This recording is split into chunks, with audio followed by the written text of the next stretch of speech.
Are you ready? For the thousands in attendance and the millions watching around the world, ladies and gentlemen, let's get ready to rumble! From Manchester, England, the former IBO world champion and reigning European light middleweight champion, the WBC #5 ranked contender in the world, Matthew Magic Hatton. Damas y caballeros de Guadalajara, Jalisco, Mexico, the WBC silver belt champion and #1 ranked contender in the world, the undefeated Saul CANELO Alvarez.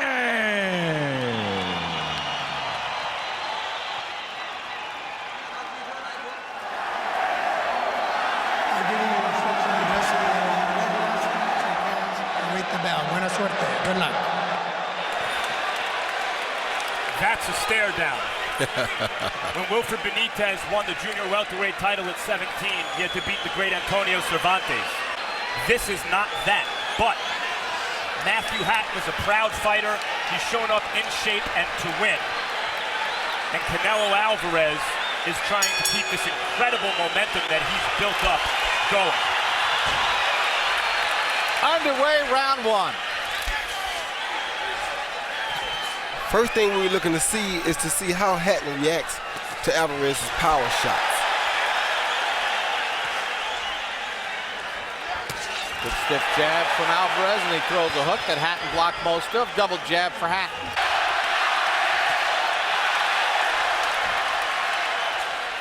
Good right hand to the body from Alvarez. Wings a right hand up top.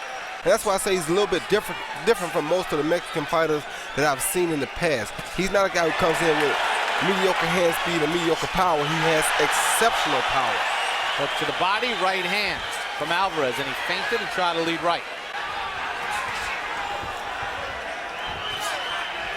Good tempo here in round one. Approaching the midway point of the round.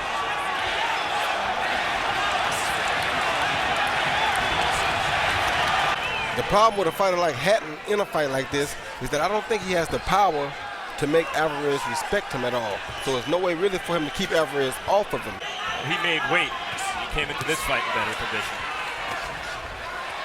Hatton, his campaign mostly at 147, and he only has 16 knockouts in his 47 pro fights.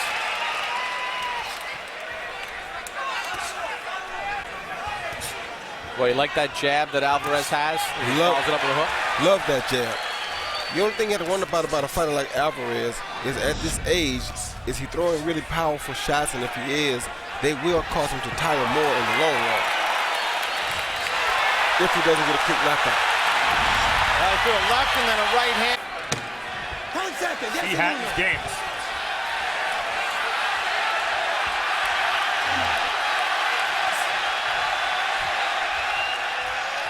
Good opening round of this 12-rounder.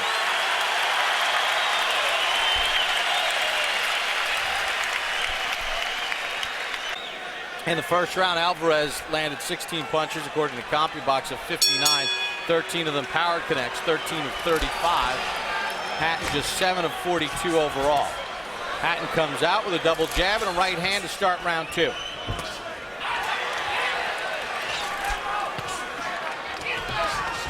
Alvarez is so much bigger and stronger and heavier handed, but hasn't really landed much clean. Doubles up that left hand. But this guy's a real power puncher. You can't sit back and let him just pick and duck hunt on you. He's picking shots and just banging them on Hatton, and that's not going to work good for Hatton in the long run. If you stay outside, you're not going to beat him. He needs to be a little Ricky Hatton, Roy. Exactly. He got to be a machine, like his brother. Try to wear Alvarez down. We're working. He said he's going to change his rhythm, but I don't see him doing that much. Considering all the advantages you just laid out for Alvarez.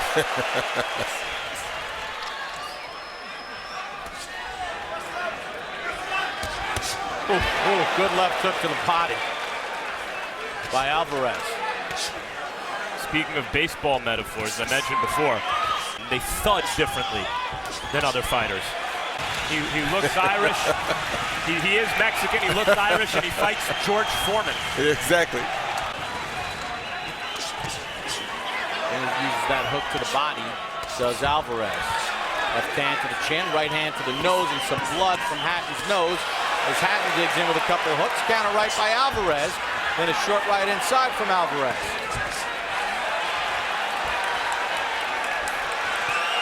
Oh, good left hook, right hand, left hook again. Blood streaming out of the nose of Hatton. They both throw left. Alvarez is hurt more. 10 seconds. 10 segundos.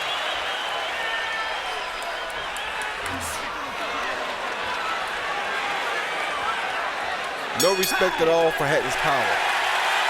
Fashion timeout. Alvarez landed 21 of 49 power shots as charted by CompuBox in round number 2.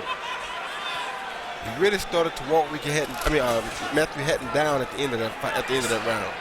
Roy, tell us what that feels like. I mean, you experienced that where you just know that you are stronger and overpowering your opponent. But once you get to that point, you feel like you got a guy out there in the middle of deep water who can't really swim because there's not really much he can do. You're just playing target practice with him. You're just waiting on the shot that'll catch him, that'll either knock him out or knock him down because he doesn't have a chance of doing anything to hurt you. And that's what Alvarez is feeling right now. You know, like, the point here is to see how long Hatton can stand in front of Alvarez, even though he's, fighting rather well, I think, given the circumstances.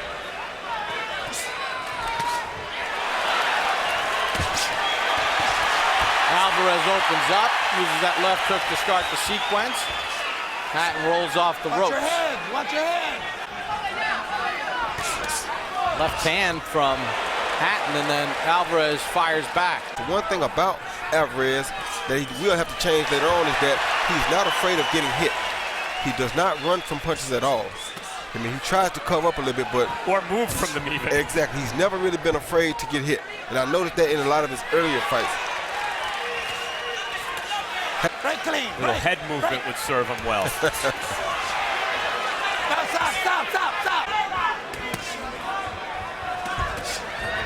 Has to improve on, immediately. Because if he becomes champ tonight, he's going to become a target right away. A lot of guys are sitting at home right now, such as Winky Wright, praying that he wins and looks for an easier fight and that they can get in front of him because they see that he's capable of being hit and he doesn't really care about getting hit. And in pro boxing, that's one thing you have to learn to respect.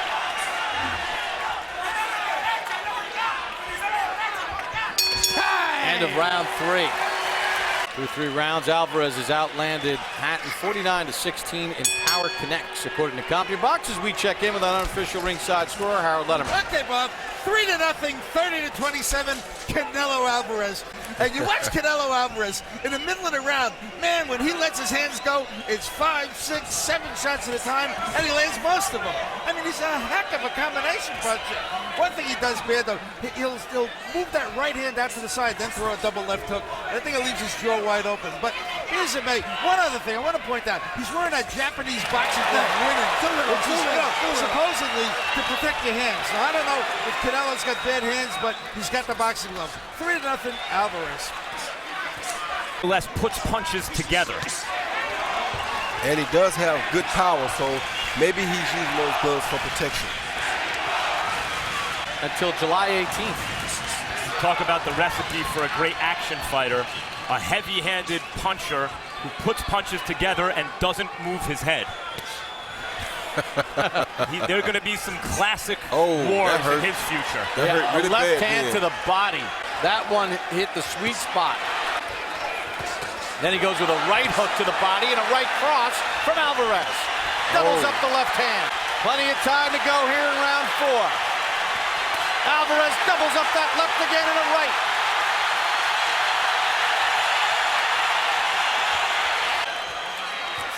and a good shot. See, right there, he's not protecting himself. And a seasoned veteran will land big shots on him right there. That's the things he got to work on as he proceeds to go forward with his career.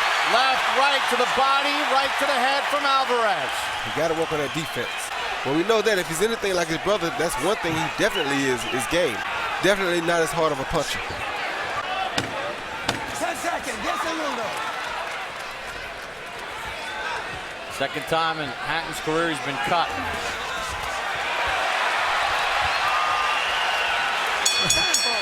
See Canelo try to motion the ref out of the way so he could get to Hatton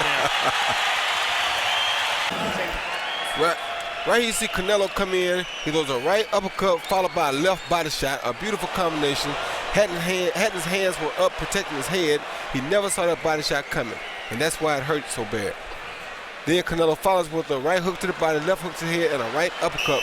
A vicious uppercut that possibly caused the cut, if not that right hand over the top. Yeah, referee Lou Moret informed me. I asked him in between rounds, accidental clash of heads or a punch. He said punch caused that cut.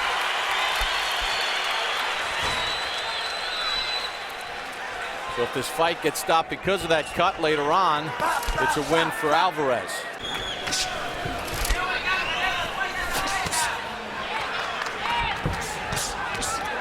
To sort of change the momentum here, where Alvarez is just kind of walking him down and using big body shots to gain the momentum. So if you give him room like Hatton's doing, you're making it worse for yourself. If Hatton would just go at him and smother those powerful shots like that, it would be much better for him. But he's staying outside and he's allowing this kid to have room to deliver those vicious shots like that double hook he throws to the head and to the body. And they stopped the fight because of the cut on the clean shot. I mean, I don't see how else he wins the fight. Yeah. So if Hatton was a beast like his brother and was really coming at Canelo hard, we'd find out a lot about Canelo tonight. Yeah. Although even then, he's so outsized in the fight, you know? We're in Anaheim, California. For HBO's Boxing After Dark against Matthew Hatton's 41-4. 16 knockouts earlier tonight. Adrian Broner, 99-91. It was a closer fight than 99-91. I mentioned earlier, good left hand to the body by Alvarez again. Hatton goes back to the body. That we know Alvarez can hit the fastball. Can he hit a curve? Can Matthew Hatton throw him a curve? Matthew Hatton's trying to throw him a curve. He's moving around him, stepping around him. This is about getting the promotional tool that is a title belt nowadays around Alvarez's waist, getting him more exposure on HBO, and getting people excited, and they should be excited about him. He's an exciting fighter. 10 seconds. Yes, We come to the end of round number 5 on HBO's Boxing After Dark. We're celebrating our 15 years of HBO's Boxing After Dark, and one of the classics on HBO's Boxing After Dark took place. The Oscars recently took place, and that fight was not included in the movie, but you know, Jim Lampley made a point, fight of the century. When this century's over and we're all long gone, that still will rank up there as one of the great ones. He didn't ask for the belt. They offered to let him fight for the title. And if I were in his situation, coming up at 20 years old and got a chance to make history, of course I would accept the belt too. So nothing against Alvarez, of course not. Alvarez fought some tough guys early in his career when he was a teenager. Guys who went on to win significant fights. It's not as though the quality of his opposition for a 20-year-old's been bad. It's been exceptionally good. It's just that now that it's apparent the kind of connection he has to the fans, his promoter is being very careful with him. Without a doubt, but anytime you can get 35 wins in a row, I don't care what nobody say, something's good about you. Oh, and you can see it. See what's good about this guy. Herrera, just like Alvarez, turned pro at the age of 15 as a face-first brawler and wound up a consummate boxer puncher. Do you think, Roy, that Alvarez has the tools to wind up a consummate boxer puncher? No, not at all. If you look at his attitude right now, his attitude is kill, kill, kill. But that's attitude. Do you think he has the physical attributes to do it? You can have all the physical attributes you want to have. If your mentality is kill, kill, kill, and you punch like he punches, who really didn't like to get hit. Really, you think that? First time I saw him, I said, here's a guy who's going to be on the top pound for pound list, not because of his offense only, but because of his defense. If you look at this kid here, he's different because he don't care about defense. He'll be in the top 5 pound for pound most exciting fighters around, that's for sure. He certainly likes throwing those hooks to the body, does Alvarez. He's already a top 5 ticket seller, it seems.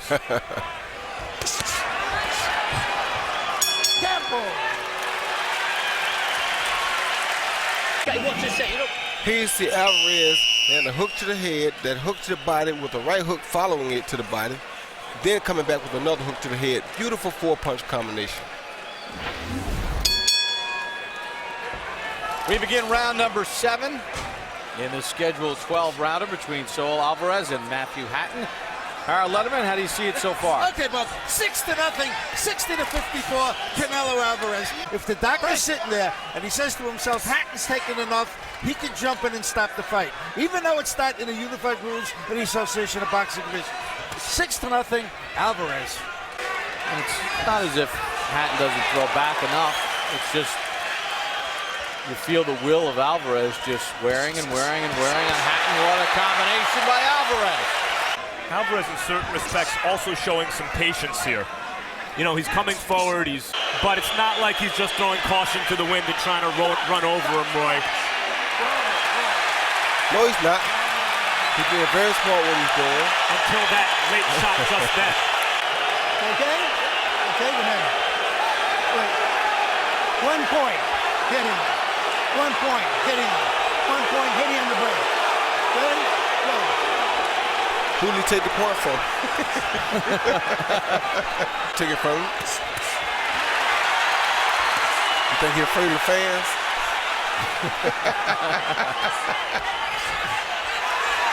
He's supposed to grab that fighter by the glove and say 1 point from this guy. Well, Alvarez wants to get that point back. Vicious body shot from Alvarez on Hatton here in round 7. Hatton's only been stopped once in his career. Fights back and eats a right hand. Hatton comes back with a left and holds on.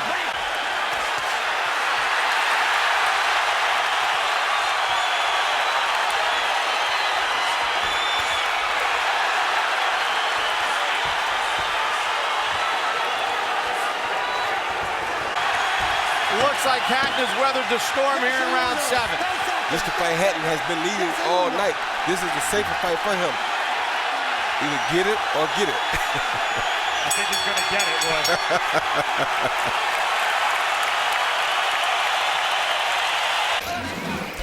Here they were tied up. Hatton hit him behind the head. So he hits Hatton in the face on the break, but the ref had already called for a break by the time he hit Hatton in the face. So that's why I think the ref took a point. Round number 8. In the last round, according to CompuBox, Alvarez landed 33 of his 47 power shots. Hatton threw 33 in the entire round. Told him not to go in and fight bullyish, but you can't outbox this kid because the kid punches too hard from outside. So why, as he can, that's the safest thing for him. Or at least it's the one strategy that maybe on the outside could result in success, because the other strategy clearly doesn't. Even if it feels like the safer strategy, he's not having enough success with it. With the outside? Yes. Exactly, that's why I'm saying he should. Right, because Alvarez uses that strong jab and then he gets... Alvarez kind of missed with that right hand. See that? See the room is getting with that hook.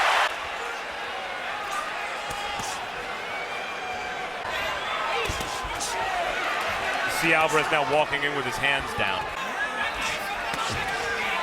because he has not been able to land the shots really clean when Hatton's in a defensive posture. Roy, it looks to me like he wants to sucker Hatton into an exchange. He does. That's the shots he wants right there because Hatton's giving him room. Differently, just like that left hook to the body. He's definitely a strong puncher. Like a bass drum. Get out of there.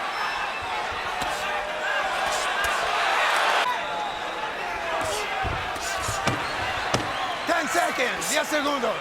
Cuidado.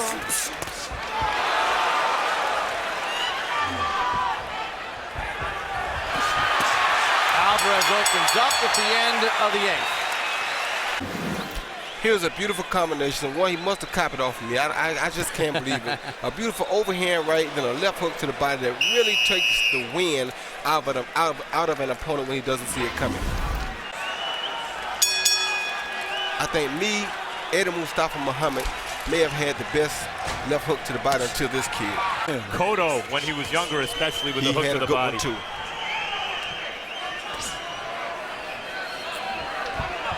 Of course, Joe Frazier, and the list goes on. Let him go. Let go of his head. Hatton. See, why would he back up right there? This kid room to punch.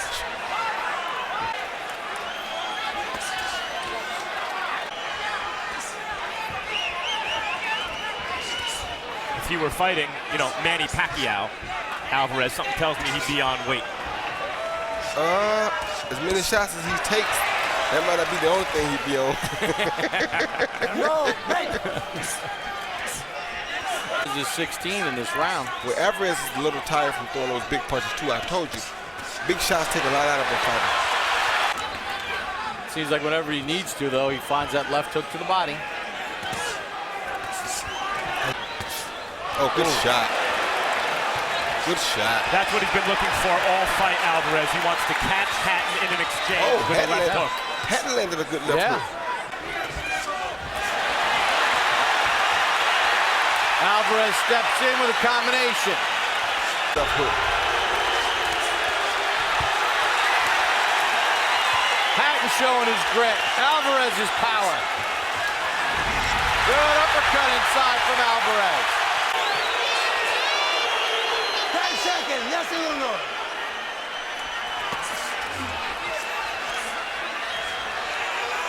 Stop. And Hatton is as game as a biting sow. Some of the highlights that spanned less than 3 minutes of action. Let's check in with Harold Letterman through 9 here. Okay, Bob, I've got it a shutout. I mean, 8 rounds for Canelo Alvarez, and of course 1 round even when referee Lou Moret took away that point from Alvarez, and the panic is out in front. Anyway, 8 rounds to nothing. Canelo Alvarez with 1 even. Protecting that chin. No, you do what he's doing. You know, he's taking his time. He's being smart. He's in the game already. It's amazing. At 20 years old. Yeah, this is his 223rd round as a pro. His 309th round. He is a prodigy at the age of 20 to be fighting at the level he's fighting and to already have the resume he has. He's landing a beautiful hook Let him go. when Let him Hatton was go. coming in. Oh, low blow. low blow by Hatton. Oh. And then Alvarez hits him off the break and a little action there by Hatton. Time in. Come on. Go. Go. Keep him up.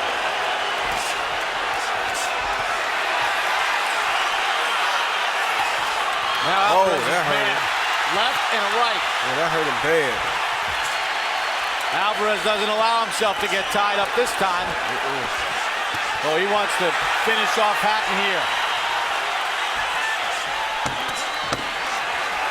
And I love how Alvarez pivots around and throws that left hook. I used to do that a lot as a young fighter. Straight right hand off the left. Combination from Alvarez. Hatton comes back at him. And I love the way Hatton came back at Alvarez after that beating. Hatton is game. Here you see Hatton, while the holder land a bad left low blow, looked like it was almost purposely. And Canelo responded to it, came with a beautiful left hook to the jaw. Then Hatton thinks about Hollywood and goes down for a minute, hoping the ref will do something.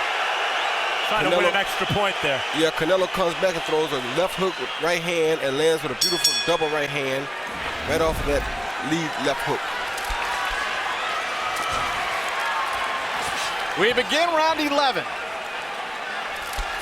A 154-pound belt at stake. Saul Alvarez. It's a shame Matthew Hatton isn't a really good fighter, you know? Which is why when you get a Manny Pacquiao, you thank your lucky stars. Very few fighters can put the whole package together.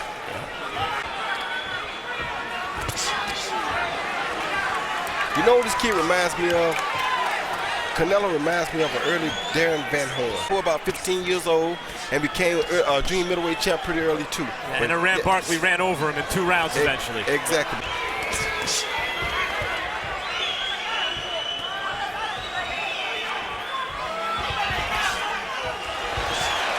Hanging in there and trying to get his big shots off of his own. To connect with people the way he's connected. Well, he's totally different in every aspect. You know, he's not built like a normal Mexican fighter. He doesn't look like a normal Mexican fighter. He doesn't box like a normal Mexican fighter. So yet he gives the crowd their money's worth. That's exactly right, and he's not afraid to share punches. Oh, good body shot. Good left hook to the body by Alvarez. And people know that. This is why they gather around him, because they want to see action. They want to see a guy who doesn't care about getting hit, and that's exactly what Alvarez is. He tries to avoid it, but he really doesn't care. Now the drama here, as I see it, not just last the distance, but go the distance while fighting hard and still trying to win, and that's what's on the line for him. Saul Alvarez and Matthew Hatton, 12th and final round, 154-pound belt at stake. No knockdowns in the fight.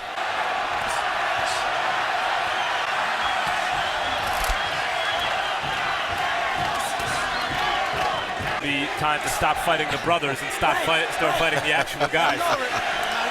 Well, Ricky's definitely big enough for him right now. That's for sure. Ooh. Thumping right hands from Alvarez to the head of Hatton. The referee is looking at Hatton very closely now. Oh, good shot.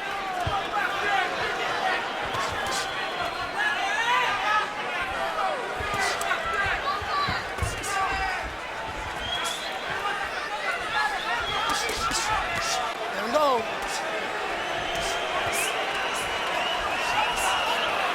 Counter right hand from Hatton.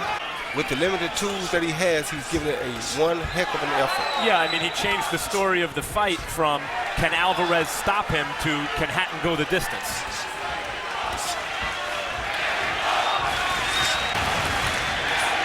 Good hook by Hatton. Liner, Saul Alvarez, the 20-year-old out of Mexico. Using left hands to the body all night long. Hatton with a combination of his own. Don't hold, easy for you to say. Oh, good Left shot. and a right to the ear. That hurt him bad. Hurt Hatton's on wobbly legs. That's what happens when you don't hold. Oh, Hatton's game. He's going to make it to the end.